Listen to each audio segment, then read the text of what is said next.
RCB এবং কেকেআরের প্রথম opening ম্যাচটি সম্পূর্ণ ধামাকাদার হতে চলেছে। কমপক্ষে এই ম্যাচে 200+ রান হতে চলেছে, কারণ এই ম্যাচটি হচ্ছে ইডেন গার্ডেন্সে হবে। আর আপনাকে জানিয়ে দেই যে আরসিবি এবং কেকেআর এখনো পর্যন্ত আইপিএলে 35 বার মুখোমুখি হয়েছে, যেখানে আরসিবি দল 14 বার জিতেছেন, জয়লাভ করেছেন, এবং কলকাতা নাইট রাইডার্স 21 বার জয়লাভ করেছেন। এই হেড টু হেড যদি দেখা যায় তো কেকেআর এর পাল্লা অনেকটাই ভারী। তবে এই দুই দলে এই সিজনটি কিন্তু খুবই শক্তিশালী রয়েছে। একদিকে যেমন আরসিবি দলে রয়েছে কিং কোহলি, ফিলিপ শট, রজত পাটিদার, লিয়ন লিভিংস্টনের মতো কিছু বিধ্বংসী খেলোয়াড়রা, আর অন্যদিকে রয়েছেন কেকেআর এর কাছে রয়েছে Quinton de Kock, Sunil Narine, Venkatesh Iyer, Andre Russell, Varun Chakravarthy, কিছু ভয়ঙ্কর প্লেয়ার।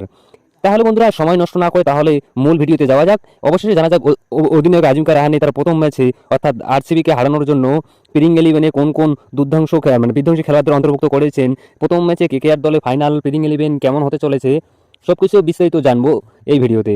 তবে তুমি যদি একটা রজত পাটিদার এবং ভেঙ্কটেশ আইয়ারের মধ্যে সবচেয়ে ভয়ঙ্কর ব্যাটসম্যান কে, ভেঙ্কটেশ আইয়ার নাকি রজত পাটিদার? তো বন্ধুরা প্রথমেই আমরা আমরা ওপেনিং জুটি নিয়ে কথা বলছি। কেকেআরের হয়ে ইনিংস শেষে শুরু করবেন দক্ষিণ আফ্রিকান বিধ্বংসী ওপেনার অর্থাৎ ব্যাটসম্যান কুইন্টন ডি কোকের সঙ্গে থাকবেন আমাদের সুনীল নারায়ণ। দুজনেই বাহাতি ব্যাটসম্যান এবং প্রথম ওভার থেকেই আক্রমণ শুরু করে দিয়ে দেবেন তিনি। গত সিজনে আমরা কুইন্টন ডি কোক 11 ম্যাচেই 250 রান করেছিলেন এবং আইপিএলে এখনও পর্যন্ত তার 3000-এরও বেশি রান রয়েছে। এর আগে তিনি লখনৌ সুপার জায়ান্টসের হয়ে খেলতেন। অন্যদিকে দ্বিতীয় ব্যাটসম্যান হলেন আমাদের সুনীল নারায়ণ, যিনি কেকেআর এর হয়ে অন্যতম গুরুত্বপূর্ণ একজন খেলোয়াড়। গত সিজনে 14টা ম্যাচে 488 রান করেছিলেন এবং বোলিংয়ে 17টা উইকেট নিয়েছিলেন। আগের মৌসুমে সুনীল নারায়ণ অত্যন্ত ফর্মে ছিলেন এবং ব্যাটিং যা করেছিলেন, যা গ্রুপ বলার কথা না, তা আমরা কম বেশি প্রত্যেকে জানি। যতক্ষণ তিনি মাঠে থাকবেন ততক্ষণ রান সংগ্রহ করার ক্ষমতা রয়েছে। যদি তিনি পাওয়ার প্লেতে ঠিকঠাক আর কি টিকে যেতে পারেন তাহলে বিপক্ষ বোলারদের কি দুর্দশাটা হয় আমরা তো কম বেশি সবাই জানি। ডিপক এবং নারায়ণ জুটি এবারও কেকেআরকে দুর্দান্ত পারফরমেন্স স্টার্টিং দিতে শুরু করে চলেছে। এবারে 3 নম্বরে আসতে চলেছে বাহাতি ব্যাটসম্যান আমাদের ভেঙ্কটেশ আইয়ার। গত সিজনে তিনি 14 ম্যাচে তিনি 370 রান করেন। টপ অর্ডারের এই ব্যাটসম্যান অসাধারণ ব্যাটিং করেন। ভেঙ্কটেশ আইয়ার এবং কেকেআর দলের এবারে সবচেয়ে দামি খেলোয়াড়। এবারের মেগা অপশানে কেকেআর ম্যানেজমেন্ট এই খেলোয়াড়ের জন্য সবচেয়ে বেশি টাকা খরচ করেছিলেন।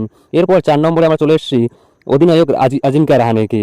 ঘরোয়া ক্রিকেটে দুর্দান্ত পারফরমেন্স করার পর আজিঙ্কা রাহানে তাকে দলে অন্তর্ভুক্ত করেছে এবং তাকে অধিনায়কত্ব দিয়েছে। তার অভিজ্ঞতা কোনো অভাব নেই। আইপিএলে 4500 রান রয়েছে তার। গত সিজনে 282 রান করেছিলেন। মিডিল অর্ডারে ভালো ব্যাটিং করেছিলেন আজিঙ্কা রাহানে। এখন পুরা দলের দায়িত্ব তার কাঁধে রয়েছে। দেখা যাক তিনি কেকেআরকে কেমন পারফরমেন্স উপহার দেয়। তিনি যদিও আগে কেকেআর দলে খেলেছিলেন, দীর্ঘদিন ধরে ভারতীয় দলে সুযোগ পাননি তিনি। এরপরে 5 নম্বরে চলে এসেছে যে 5 নম্বরে আমরা দেখতে পাবো ওয়েস্ট ইন্ডিজের বিধ্বংসী অলরাউন্ডার আন্দ্রে রাসেলকে। কেকেআরের পাওয়ার হিটার প্লেইং ইলেভেনে থাকা অন্তর্ভুক্ত করা হয়েছে তাকে, কারণ তিনি শেষের দিকে এসে ভালো ম্যাচ জিতে পারেন রাসেল। গত সিজনে তিনি 14 ম্যাচে 222 রান করেছিলেন এবং দুর্দান্ত বোলিং করে 19টা উইকেট নিয়ে কেকেআরকে জিতিয়েছিলেন। রাসেল কেকেআরের জন্য সবথেকে একজন ভয়ানক অলরাউন্ডার। ডেথ ওভারগুলিতে যদি তিনি ব্যাটিংয়ের সুযোগ পান তাহলে বোলারদের অবস্থা খারাপ করে দেয়, কম বেশি সবাই জানি।